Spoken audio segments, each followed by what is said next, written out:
Good morning. Have a wonderful day.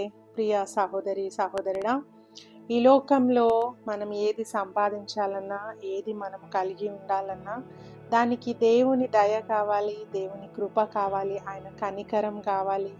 ఆయన హస్తము మనకు తోడై ఉంటే ఈ లోకంలో అన్నీ మనము పొందుకోగలము, అన్నీ మనము సంపాదించుకోగలము. ఐశ్వర్యము పొందుకోవాలని అందరికీ ఉంటుంది కదా. డబ్బులు ఉండాలి, ఎప్పుడు పాకెట్ నిండా మనీ ఉండాలి, నేను ఎప్పుడు ఒకరికి హెల్ప్ చేసేటట్టే ఉండాలి, కానీ ఒకరి దగ్గర అడుక్కుంటట్టు ఉండొద్దు అని మనం అందరం కూడా ఆశపడతా ఉంటాం కదా. డబ్బుల విషయంలో మంచిగా వెల్ సెటిల్డ్గా ఉండాలి అని మనం అనుకుంటా ఉంటాం. అయితే ఐశ్వర్యవంతులుగా మారాలి అంటే ఏం చేయాలి అని వాక్యం సెలవిస్తూ ఉందంటే, దేవునికి లోబడాలండి. హల్లెలూయా. దావీదును మనం చూస్తే ఆయన దీన స్థితి నుండి, ఒక గొర్రెల కాపరి నుండి దేవుడు ఆయనను సింహాసనంకి ఎక్కించాడు. బహుశా గొర్రెల కాపరిగా ఉన్నప్పుడు ఆయన దగ్గర అంత ధనం ఉండకపోవచ్చు. బహుశా గొర్రెల కాపరిగా ఉన్నప్పుడు ఆయన ఒకరి మీద డిపెండ్ అయి ఉండొచ్చు. ఎవరన్నా నాకు డబ్బు సహాయం చేస్తారా అనే స్థితిలో ఆయన ఉండొచ్చు. కానీ ఎప్పుడైతే సింహాసనానికి దేవుడు ఎక్కించాడో, దావీదు వచ్చిన స్థానం ఎటువంటిదంటే ఇతరులకు ఇచ్చేటట్టు దేవుడు పెట్టాడండి. హల్లెలూయా. ఒకరికి సహాయం చేసేటట్టు, ఒకరికి తన చెయ్యి పై చెయ్యిగా దేవుడు ఉంచాడు, కానీ కింద అడుక్కునే రీతిగా దేవుడు ఆయన ఉంచలేదు. హల్లెలూయా. మనం అనుకుంటాము ఐశ్వర్యవంతులంటే డబ్బులు కట్టలు కట్టలు ఉండాలి, లేకపోతే ఒంటి నిండా బంగారం ఉండాలి, కార్లల్లో తిరగాలి, లేకుంటే విమానాల్లో తిరగాలి, పెద్ద పెద్ద బిల్డింగ్లు ఉండాలి. ఇవన్నీ ఐశ్వర్యం అనుకుంటాం. కానీ నిజమైన ఐశ్వర్యం ఏంటంటే మనము చక్కగా ఆరోగ్యంగా ఉండడమే గొప్ప ఐశ్వర్యం అండి. హల్లెలూయా. చూడండి, ఎంతో మందికి ఎన్నో డబ్బులు ఉన్నాయి, ఎన్నో ఆస్తులు ఉన్నాయి, కానీ దాన్ని అనుభవించడానికి ఆరోగ్యం లేదు, దాన్ని తినడానికి కనీసం చక్కటి ఆరోగ్యం లేదు. హెల్త్ ఇష్యూస్తో ఎంతోమంది సఫర్ అవుతూ ఉన్నారు. ఈరోజు చక్కగా ఆరోగ్యంగా ఉన్నామంటే అది గొప్ప ఐశ్వర్యము, గొప్ప ధనం అండి. చక్కటి ఆరోగ్యంతో ఉండడము గొప్ప ఐశ్వర్యము. హల్లెలూయా.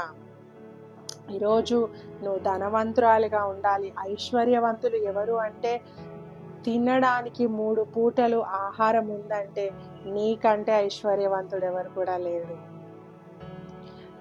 రాత్రి చక్కగా నువ్వు సమాధానంతో పడుకుంటున్నావంటే నీకంటే ఐశ్వర్యవంతులు ఎవరు లేరు.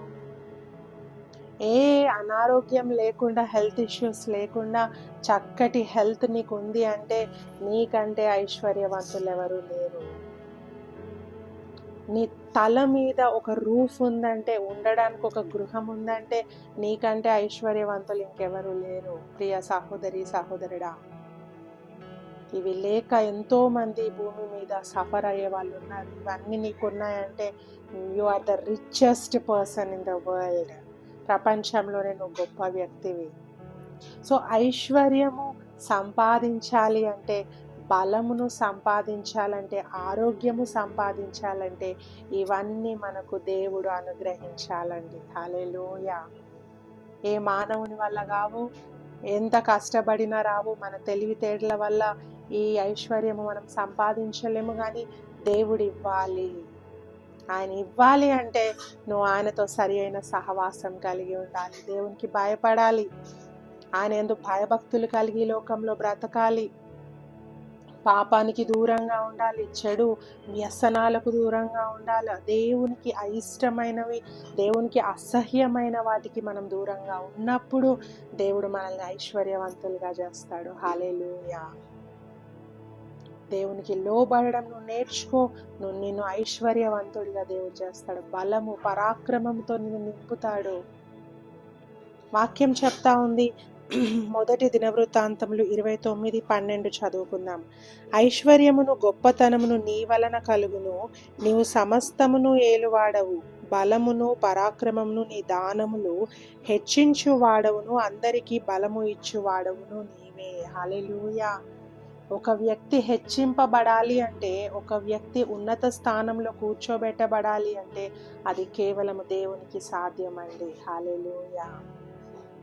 మనము ఎంతో దీన స్థితిలో ఉండొచ్చు, దేనికి అర్హులం కాకపోవచ్చు, కానీ దేవుడు తలుచుకుంటే తీసుకెళ్ళి సింహాసనం మీద కూర్చోబెడతాడు. హెచ్చించువాడు ఆయనే లోకంలో. సో నీకు హెచ్చింపు కావాలా? నువ్వు గొప్ప స్థానంలో ఉండాలా? నువ్వు ఐశ్వర్యవంతుడుగా ఉండాలా? బలవంతుడుగా, పరాక్రమవంతుడుగా నువ్వు ఉండాలా ఈ లోకంలో? అయితే నువ్వు చేయవలసింది ఏంటంటే దేవునికి లోబడు, దేవునికితో సహవాసం చేయి, ఆయనకి ఇష్టమైన కుమారునిగా, కుమార్తెగా ఈ లోకంలో బ్రతుకు. దేవుడు నిన్ను హెచ్చిస్తాడు, గొప్పగా హెచ్చిస్తాడు. నువ్వు అనేకులకు బ్లెస్సింగ్గా, ఒక స్టార్గా ఈ లోకంలో వెలుగుతావు. హల్లెలూయా. ప్రార్థన చేసుకుందాం. మహాగణుడా, మహోన్నతుడానికి వందనాలయ్యా.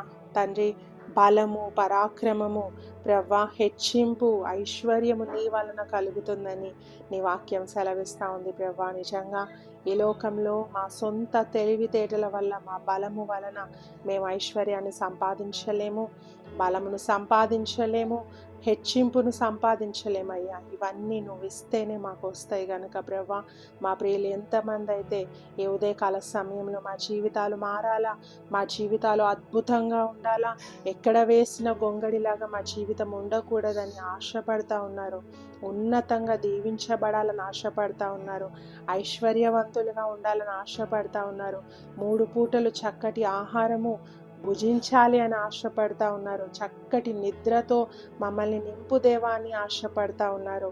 వారందరినీ జ్ఞాపకం చేసుకోండి అయ్యా. నీ ఐశ్వర్యంతో వారిని నింపండి, నీ బలముతో, నీ పరాక్రమముతో, నీ హెచ్చింపుతో వారిని నింపండి ప్రవ్వా. గొప్పగా బిడ్డలను ఆశీర్వదించండి. ఈరోజు ఉన్నట్టు వారి జీవితాలు ముందు ఉండకూడదు ప్రవ్వా. ఈ రాబోయే నూతన సంవత్సరంలో 2025లో ప్రవ్వా, వాళ్ళ అనేకులకు బ్లెస్సింగ్గా ఉండాలా.